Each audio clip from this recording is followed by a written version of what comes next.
우아하고 품격 있는 일상교육의 모든 것, 라이프스타일 교육TV 김은형입니다. 조금씩 삶이 달라지는 반야심경 이야기 법륜스님 강의 오늘 7번째 시간 여러분들과 함께 하도록 하겠습니다. 오늘은 어제 풀벌레보다 조금 조용히 속살거리듯 풀벌레들이 이야기를 전해오고 있네요. 자, 오늘 두 번째, 오늘 관자재 보살 편 아바로키테 스바라 보디사트바 부분 읽어보도록 하겠습니다. 이제 본론으로 들어가자. 반야심경을 영화화한다면 그 영화의 주인공은 단연 관자재 보살이다. 막이 오르면 관자재 보살이 도달한 깨달음의 경지, 그분의 삶과 수행이 잔잔한 감동과 함께 아름답게 묘사될 것이다. 관자재 보살은 어떤 분인가? 이분은 관자재, 관세음, 준재보살, 11명 관세음 보살 등 여러 이름으로 불리고 있으나 우리에게 가장 친숙한 이름은 관세음 보살이다. 그 다음으로 관자재란 명호가 사용되는데 대표적으로 천수경에서는 관자재 보살로 기록되어 있다. 인도 말로는 아바로키테 스바라 보디사트바가 분명이다. 아바로키테 스바라 보디사트바 무슨 말인가 했더니 바로 관자재 보살을 일컫는 이야기였네요. 이 명칭이 중국에 들어와 번역되다 보니 한자어로는 뜻을 가늠하기 어렵게 되었다. 천수경의 다란이를 보면 말미에 남악 아략 바로기제 세바라이아 모지 사다바야라는 구절이 있다. 이 구절이 아바로키테 스바라 보디사트바를 가리킨다. 아바는 지킨다는 뜻이고 로키테는 본다는 뜻이다. 따라서 아바로키테는 지켜본다는 뜻이다. 스바라는 자유자재로 자유롭다는 뜻이므로 이름 그대로 직역하면 자유롭게 지켜본다는 말이 된다. 곧 그분은 이 세상에 존재하는 그 어떤 중생의 고통일지라도 내 부모, 내 자식을 보듯 바로 옆에서 지켜보는 분이시다. 현재의 관세음, 관자재란 명호는 천수경의 다란이처럼 음역한 경우와는 달리 인도어의 뜻을 살려 중국어로 명기한 데서 두 가지로 전해졌다. AD 600년경 중국 당나라 때 서유기의 주인공이기도 한 현장법사가 불경 번역 사업을 추진했다. 이 600년대를 기준으로 그 이전에 번역된 불경을 구역이라 하고 이후의 번역본을 신역이라 한다. 구역에서는 아바로키테 스바라를 관세음으로 번역했다. 중생의 신음소리를 마치 눈으로 보듯 알고 있는 분이란 뜻이지만 정확한 번역이라고 하기에는 미흡한 점이 있다. 신역에서 이를 관자재로 바꿔 사용했는데 이것이 원뜻에 더 가까운 셈이다. 그러나 이미 관세음이란 명호가 널리 쓰여졌기 때문에 지금까지도 두 가지 명호가 동시에 전해지고 있다. 반야심경은 천수경과 함께 관자재 보살로 번역된 것으로 보아 신역본임을 알 수 있다. 그러면 관세음 보살의 대표적인 형상을 떠올려보라. 왼손에는 감노수, 오른손에는 연꽃 한 송이를 들고 계신 모습 속에서 연꽃은 흙탕물에서 피어나지만 그에 물들지 않는 고결함의 상징으로 일체 중생의 본래 성품을 나타낸다. 중생들은 사바세계에서 고통받고 있다. 업장에 가려 윤회의 고에 빠져 있지만 우리 모두는 태양처럼 밝고 빛나는 존재이다. 비가 온다고 해서 태양이 사라진 것은 아니며 단지 구름에 가려 우리 눈에 보이지 않을 뿐이다. 여러분의 불성도 이와 같이 본래 빛나고 있는 것이다. 단지 업장의 숲에 가리워 보지 못할 뿐이다. 오른손의 연꽃은 본래 부처인이 일어서라는 출사표이자 힘찬 선언을 의미한다. 그러나 우리들 대부분은 업장에 이끌려 병들고 괴로워한다. 그래서 이제 왼손의 감너수가 열에 들떠 신음하는 우리들의 머리 위에 한여름의 우물물처럼 시원스레 쏟아지는 것이다. 아픈 몸과 마음을 치유하는 약이 감노수로 상징된다. 정말 코로나로 들떠서 신음하는 우리 머리 위에 한여름 우물물처럼 시원스레 이 감로수가 쏟아져서 우리 이 병든 지구를 치유한다면 얼마나 좋겠어요. 그냥 상상하는 것만으로도 시원해지네요. 이처럼 관세음 보살은 우리들의 근기와 상황에 맞게 연꽃과 감로수라는 방편을 자유자재로 구사하고 있다.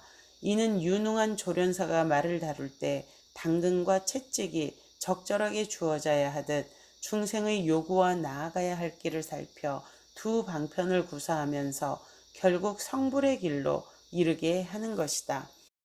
본래 관세음보살은 서방정토 극락세계 아미타 부처님의 좌우 보처 중 한 분이다. 또한 수많은 부처를 출연시키는 역할을 한다 해서 부처의 어머니와 같은 분으로 추앙되어 왔다. 그래서 관세음보살은 석가모니 부를 모신 대웅전과 별도로 독립된 원통전의 주불로 모시고 있기도 하다.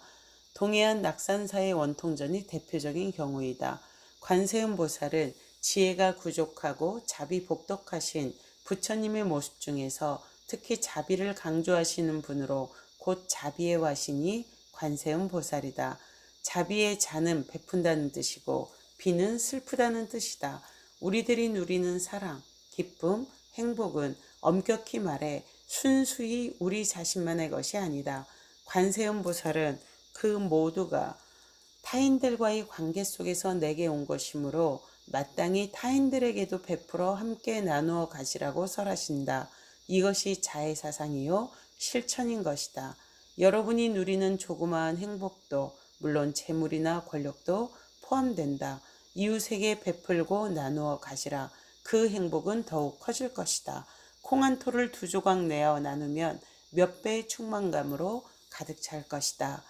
또한 비는 한 발 더 나아가 타인이 겪는 고통을 함께 느끼고 나누어 짊어지는 것이다. 역사적으로 요즘처럼 타인의 일에 무관심한 시대도 없었다. 모두들 세상이 험악해진 탓이라고 한다. 그러나 그 험악한 세상에 여러분의 일조는 없었을까? 사실 요즘은 남의 일에 관심을 갖는 사람이 오히려 문제가 있고 정신 나간 사람으로 취급되기 일쑤이다. 철저히 무관심해야 도리어 품위를 유지한다는 생각까지 퍼져가고 있다. 지금 내가 타인의 아픔에 대해 무관심하면 앞으로 내가 고통받을 때 주변 사람들도 무관심할 것이다. 물에 빠진 이는 지푸라기라도 잡으려 하지만 요즘은 지푸라기조차 던져주려 하지 않는다. 본래 내가 가진 것은 그 어떤 것도 진정한 내 소유가 아니다. 인생은 공술의 공수거라고 했다. 천하 영웅 진시황도 그가 죽을 때 세속의 부귀영화 가운데 어느 것 하나도 가져간 것이 있었던가. 자손에게 물려준들 그 얼마를 유지했던가. 이 세상에 올 때 내가 가져온 것이 없었으므로 이 세상의 어느 것도 본래 내 것이 아님을 깨달아야 한다. 설령 집이 있고 돈이 있고 그 외 온갖 재화가 세속법상에 내 소유로 되어 있다 해도 부처님 법에서는 이 세상을 함께 살아가는 중생들의 것이다. 내가 소유하고 있는 것은 중생들의 것을 잠시 보관하고 있는 것일 뿐이다. 어떻게 하다 보니 나한테 많이 오게 되었을 뿐 본래는 내 것이니 도로 가져가라고 하는 자세, 잠시 보관한 것을 되돌려주듯 베푸는 자세가 자인 것이다. 비도 매한 가지다. 비란 선심이나 동정으로 관심을 보이는 게 아니다. 너의 고통은 본래 내 고통이 아니라 나로 인해 생겨난 고통이다. 내가 받아야 할 고통을 내가 짊어졌기에 참으로 미안해하며 그 고통을 나누어 갖는 것이 비의 참뜻이다. 이 자와 비 가운데 더 적극적인 사랑의 표현은 고통을 나누는 비이다. 타인의 괴로움과 슬픔을 내 일처럼 나누어 갖는 일은 결코 쉬운 일이 아니기 때문이다. 이렇게 관세음보살은 대자대비의 화신으로 여러분의 곁에 와 있다. 좋은 일은 내 것, 나쁜 일은 모두 너의 것으로 하고 싶은 것이 우리들의 마음이다. 그러나 관세음보살은 좋은 일은 남에게 주려고만 하고 나쁜 일은 모두 스스로 짊어지려는 마음의 소유자이다. 그래서 우리들은 늘 관세음보살을 부르고 애원하며 그리워하는지도 모른다. 특히 우리나라는 관음신앙이 널리 퍼져 있다. 동해의 낙산사, 남해의 보리암, 서해의 보문사 같은 관음신앙 3대 성지가 있을 정도이다. 그분은 큰 아픔의 주인이자 고난으로부터 우리를 구원해주는 보살이다. 목청껏 부르지 않아도 괴로움이 있는 곳에 그분은 달려오신다. 아프가니스탄과 우간다와 같은 곳에도 계실까요? 우간다 여성들이 너무나 삶이 가난하고 어려워서 그야말로 팬티조차도 사입기가 어려운 지경이라고 하고, 그리고 코로나 때문에 식량이 반절로 줄어들어서 아이들도 그리고 일반 사람들도 참 먹고 살기가 어려운 지경이라고 합니다. 그리고 아프가니스탄 탈레반 점령 이후에 그야말로 인간을 천국으로 인도해 준다는 그야말로 알라 신을 위해서 정말 많은 사람들을 탄압을 하고 있죠.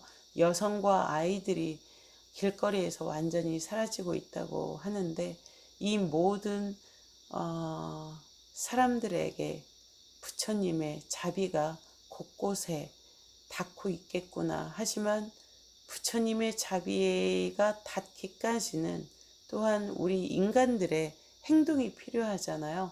저도 그 이전부터 지금 아프가니스탄과 우간다의 여성들을 지원하는 일을 해보겠다 하고서 계속 미루고만 있었네요. 책을 써야 된다라는 마무리하고 끝내고 시작하자. 그리고 또 이 몸이 좀 회복되고 나면 아무래도 그 책을 쓰다 보면 몸과 그리고 이 정신력의 에너지가 완전히 온전히 투입이 되어지거든요.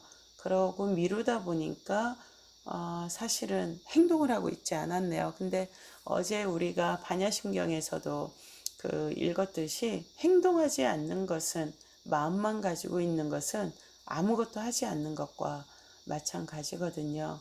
오늘 이 관세음 보살님이 한쪽 손에는 연꽃을 들고 부처님의 자비, 그 부처님의 행하심을 우리도 같이 하자라고, 나는 부처다라는 걸 선포하고, 한쪽 손에는 또한 이 약수를 가지고서 우리에게 그 자비의 그 물로 우리를 씻겨주시고 하는 부분을 앞쪽에서 읽었는데, 행하지 않으면 부처가 아니고 또한 수행자가 아니다 라는 말씀이 이 관자재 보살이 어떠한 분이신가를 알려주시는 오늘 강의에서 여러 가지로 읽히고 있는 것 같습니다. 그리고 또한 미루지 말고 당장 한 손에 연꽃 들고 한 손에 부처님의 이러한 자비하신 약수를 들고 우리도 행해야 된다. 수행자라면 그래야 된다 라는 말씀이 마음속에 깊이 다가오는 아침인 것 같습니다. 마저 뒷부분 읽어보도록 하겠습니다. 특히 우리나라는 관음신앙이 널리 퍼져 있다. 동해의 낙산사, 남해의 보리암, 서해의 보문사 같은 관음신앙 3대 성지가 있을 정도이다. 그분은 큰 아픔의 주인이자 고난으로부터 우리를 구원해주는 보살이다. 목청껏 부르지 않아도 괴로움이 있는 곳에 그분은 달려오신다. 이 세상 어디서든 누구든지 고난에 처해 자신의 이름을 부르면 그와 함께 하겠다는 것이 관세음 보살의 서원이셨다. 그렇게 지금도 도처에서 고난을 구하는 일에 발벗고 뛰시는 보살을 항상 볼 수 있고 느낄 수 있다. 또한 이분은 한 가지 모습으로만 나타나지 않는다. 중생들이 처한 형편에 따라 환자에게는 간사로, 절망에 빠진 사람에게는 희망으로 화연하신다. 그래서 32화신을 놔둔다고 얘기되기도 한다. 천수경의 곳곳에는 이분의 원력이 스며 있다. 내가 칼산을 향하면 칼산지옥이 무너지고, 내가 화탕지옥을 향하면 화탕지옥이 소멸하며, 내가 축생도를 행하면 지혜가 솟아나게 하고, 내가 아귀세계에 가면 배고픈 사람을 배부르게 하리라. 고통받는 사람들의 아픔을 치유하는 것을 사명으로 하는 분이 바로 관세음 보살이다. 우리가 아프가니스탄과 그리고 우간다와 같은 곳에서 정말 고통에 신음하는 분들, 그리고 또 멀리 갈 곳도 없이 우리 주변에 고통받고 신음하는 분들을 도와야 하는 이유이네요. 어제 엄마를 모시고 대둔산 다녀왔는데 저희 엄마도 엄마 삶 속에 있었던 고통 속에서 많이 괴로워하고 계시다는 것, 엄마가 약간의 치매가 좀 시작이 되셨다고 이야기를 하는데, 엄마는 그런 고통을 계속 반복해서 떠올리고 계신 것 같아요. 이렇게 삶의 전 생애를 거쳐서 고통스럽고, 또 엄마가 사실은 고통스러웠던 이유가 다른 사람에게 자비행을 실천하고 다른 사람을 돕는 과정에서 엄마가 괴로웠던 순간들이셨거든요. 엄마의 그러한 치유를 위해서, 그리고 엄마의 삶이 얼마나 위대한 것이었고 자비와 사랑이 넘치었던 것이었던가를 엄마에게 끊임없이 말씀을 해드리는 그런 시간을 가져야겠구나 라는 깨달음이 오네요. 엄마가 왜 이렇게 강팍해지셨지? 라고 스스로 괴로워하고 엄마에 대한 미움도 좀 생겼었거든요. 사실은 엄마가 강팍해진 것이 아니라 제가 강팍해져 있었고, 제가 엄마를 이해하지 못하고 있었고, 그리고 나는 수행자로서 매일매일 부처님의 자비와 사랑을 실천하고, 그리고 또 그렇게 행하겠다라고 아침 새벽 기도를 하면서도 실질적으로 가장 가깝고 나에게 가장 감사한 분이신 엄마에게조차도 그런 자비심을 내지 못하고 원망하는 마음을 내었던 것을 참회합니다. 고통받는 사람들의 아픔을 치유하는 것을 사명으로 하는 분 관세음보살, 아침에 108배하며 수도 없이 관세음보살을 외거든요. 그런데 아무것도 모르고 있었고 이 무지한 채로 그냥 관세음보살 명호만 외웠구나 라는 생각이 들어오네요.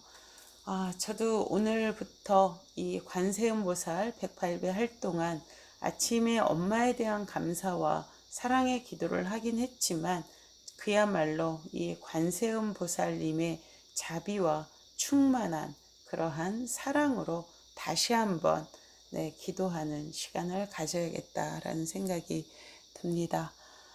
오늘 좀 늦게 일어나서 책을 좀 늦게 읽었더니 이제 법당에 늦었지만 빨리 뛰어가서 오늘 공부한 관제제보살님의 자비와 충만한 사랑, 그야말로 한쪽 손에 나는 부처다, 부처님과 같은 사랑과 자비를 외치고 한 손에는 치유의 그러한 약수를 함께 세상에 뿌리고 나누는, 행동하는 그러한 수행자로서 그렇게 살아가는 하루가 되어보도록 하겠습니다. 조금씩 삶이 달라지는 반야심경 이야기, 오늘 또한 제3도 이 법륜스님의 강의로 조금 더 달라졌음을 지금 이 순간 느끼게 됩니다. 여러분 진심으로 감사드립니다. 여러분들이 함께 하시기에 제가 또 이렇게 책을 다시 읽어 나갈 수 있는 것 같고, 이 또한 자비행의 마음으로 시작되었음을 여러분이 함께 공감하고 공유해 주시면 감사하겠습니다. 좋아요, 구독, 그리고 공유, 여러분들이 이 세상에 자비의 씨앗을 퍼뜨리는 것이라는 것 마음에 담으시고 함께 해주시면 감사하겠습니다. 감사합니다.